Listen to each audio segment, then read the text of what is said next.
Hi, I'm your host, Barbie Romero, the Director of Event Programming at MediaPost. Welcome to our Brand Insider Series Backstage exclusive. This is your chance to ask our past brand insiders what's on your mind. Today, our spotlight is on Tara Branigan, Senior Director, Head of U.S. Co-Brand Acquisitions and Loyalty Strategy from Hilton. Welcome, Tara.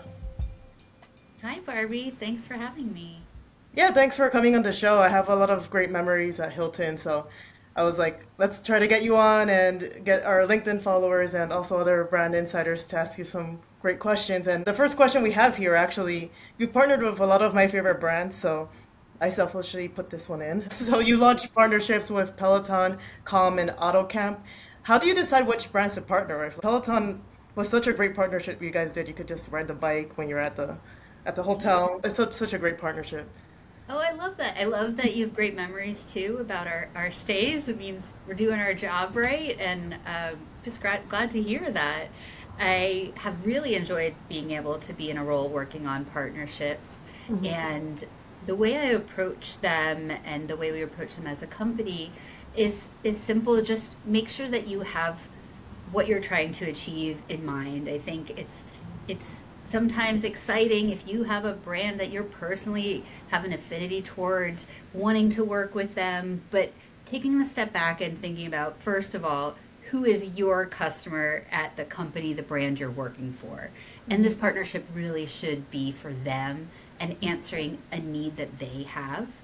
And then the second thing would be, what are we trying to achieve for our company as a whole? And does working with this brand, this partner, help us achieve that together? So you mentioned Peloton, and that's a good example of having an insight about our guests and what they do and what they want when they are traveling and on the road. And people have an affinity to their own personal wellness routine, don't want that to be disruptive when they're traveling either for, work or even if they're on vacation. So the partnership with Peloton made a lot of sense because it allowed our guests to keep up with their routine while they were traveling.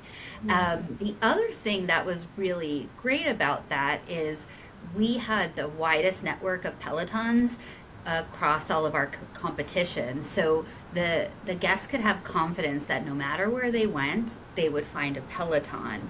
And so that also created a preference for our brand achieving some of our brand strategies. Yeah, definitely. It's definitely helpful when you're not home and you have gym equipment that you're used to basically when you're traveling. So, but Right, that's can't carry your bike with you. yeah, You don't not even yet. need the sneakers actually, because the clip-ons we have can just use regular sneakers. So, it's just pack your workout gear, you're good to go. Yeah, yeah, that's great. So how do you structure a partnership so it feels authentic to younger audiences? A lot of brands, they're looking for the next consumer, the future generation. Yeah, I think AutoCamp is a really good example where we worked with a brand that already had a good tie to younger audiences and a great reputation. And we partnered with them to really amplify that awareness and bring more people to AutoCamp across the age spectrum, but certainly younger guests who are seeking out more adventure, experiential travel.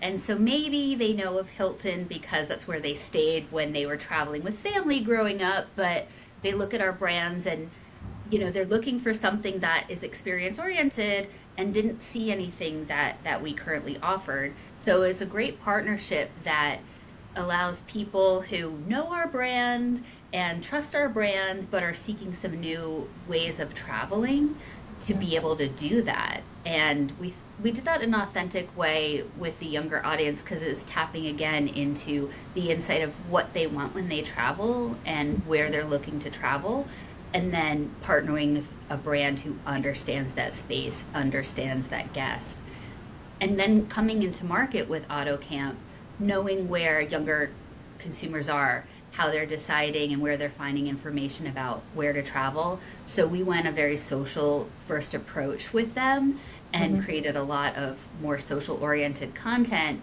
knowing that's where that consumer is and that's where they're already looking for inspiration. So a lot of brands, when they do partnerships, they'll cross promote because they want to reach new audiences. So when you bring a new partner on, how do you think about that? How do you reach new audiences? Yeah, so it's going back to the strategy, and then with reaching new audiences, may seem obvious, but we want to understand who our partners' audience is, talk with them about um, demographics, but also understanding what they value, what they're seeking, Hmm. and then making sure that those values intersect with what Hilton can provide. So I think when we look at other partnerships and how we reach those other audiences, we want to make sure that we are bringing something to the table that makes the combination that much more powerful. And the things that Hilton brings to the table are certainly a reputation of a very reliable and friendly stay, and knowing no matter where you go, that's what you're going to get. Also, the fact that we have a really wide network and we have a lot of options between our various brands. And then lastly, we have a wonderful loyalty program that allows us to provide guests with even more benefit when they decide to travel with us, whether that's points or an upgraded experience. And so, want to make sure that those are things that the partner doesn't really have or want to grow. And so that we can bring that to the table, and that they can bring to the table, whatever we are trying to achieve, if it's new audiences, demographics and behaviors that we don't currently have within our existing home customer set. Yeah, yeah, that's great. All right, so let's switch gears a little bit. The next person asked about advice. In between trips, travel brands, they want to stay relevant. Do you have any advice on how travel marketers can stay relevant to those audiences? Some people travel maybe like once a year, some people travel once a quarter. So how do you stay top of mind with these folks? Right? That is certainly a challenge. We're not one of the most frequent categories. If you think of um, past past jobs I've had, worked on toothpaste. People brush their teeth every day. It's easy to be made like remain top of mind. Whereas you're right, travel is not that often. So it's about those in between moments where we can provide additional value to our guests. And that can come in a range of ways. I think one is possibility. I currently work on our partnership with American Express and our Hilton Honors credit cards. That can be used day to day to create the possibility of a future stay. And so that's where I think we get the connective tissue that while you're paying for gas, buying your groceries, that's also helping you get to your next vacation, whatever you're dreaming about. Yeah. And so I think that's the possibility. We also offer things that I think tap into everyday convenience, like our partnership with Lyft.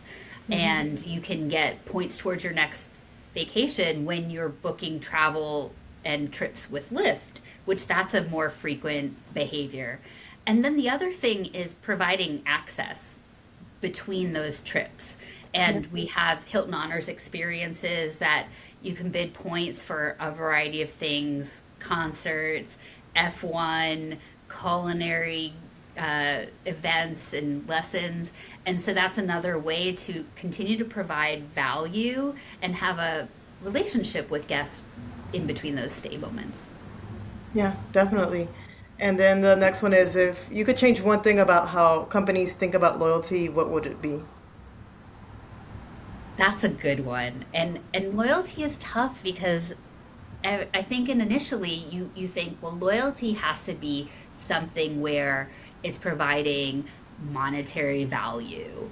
And that's difficult. I know that something that a lot of customers want is future value for their current loyalty, but that value is not just monetary, and that's what's always important, is that what people want actually is very individualized. So yes, some people might value the points and discounts, but other people really might value recognition. um, I get a kick out of this when you go to a Hilton and you walk in and see the TV. It says, "Welcome, Tara." That is so simple, but makes me feel special and have a moment. So I think that recognition and personalization goes a long way and costs little to nothing. And then the other thing, I think convenience is another real value. Time is of a resource that's very limited, and so you can think of how can we save guests time when they're traveling. And our Hilton Honors app allows for digital check-in, digital key, digital checkout, which if you don't feel like you have the time to stand online or to talk with our team members when you check in or check out, it's another option for those people who are just like in out, don't want to talk to anybody, gotta go and get on my day. Yeah, yeah, definitely. Yeah, sometimes as simple as having a good bed. Like when I Right? stayed in Hilton in San Diego, my husband and I still talk about how good the bed was there. So That's sometimes such a something as simple as just, the basics. Yeah, that's such a good point. I mean, the basic, you have to get that right. If your Yeah. product's not good, nobody wants to be loyal again. So you're absolutely right. That is a must before you can layer on all these other aspects of loyalty, something that people love and want to come back to. Yeah, definitely. All right, so we're part of the show where I will ask you some rapid fire questions. Are you ready? I am ready. All right, so I already told you my favorite Hilton property. What is yours? Yeah, it's so tough. I get to travel to a lot of different properties and brands as part of my job. My number one favorite is the Waldorf Astoria in Amsterdam. If you ever have a chance to go there or have a meal or go to the bar, it's in historic row homes on a canal, and it's beautiful, and the service is just top notch. Yeah, definitely. I checked out the Waldorf Astoria here in New York, and the renovation The is renovation, beautiful. Yes, it's so nice. amazing. Yeah, it's such a great, great coup to have that back in New York for people to enjoy. Yeah, definitely. All right, well, you kind of already gave some insider advice on a seamless experience with the app, but do you have any other tips for people that want a seamless stay from the moment they book to actually being at the property? Yeah, I mean, our team members there really enjoy making a stay special. And just like we were talking about before, special can be a whole range of things. So, if there's a need that you have, a problem that you're having, talk to our team members. They are just amazing in that hospitality is at their heart, and they will go above and beyond to help you make sure that you're having the trip that you planned for. Some of the stories we get from our team members in the field, and being able to help someone who forgot a birthday and need a birthday card, just small things like that.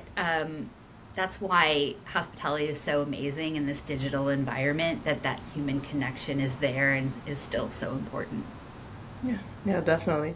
And then the last one here is there a brand or campaign that you admire that you think is doing great work?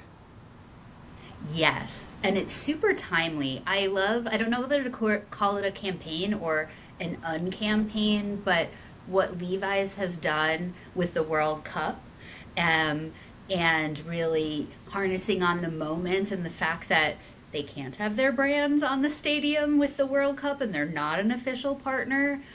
I've loved watching that campaign and the coverage, and it's amazing the fact that it's their most successful campaign based on this insight and opportunity. Like, opportunities everywhere. It doesn't have to be an official sponsorship. It's more about recognizing the cultural moment and seeing how you could be part of that conversation. So that's a great one right now.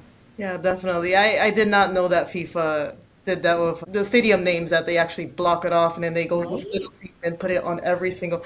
I did not know that. So yeah, it's a great campaign. Well, Tara, thanks so much for joining us today and answering all of our questions. Thank you for having me. This has been a lot of fun. Love talking about Hilton, as you can see. Well, thanks to the audience for tuning in. If you have any questions or want to be featured yourself, contact me at barbie@mediapost.com. Take care.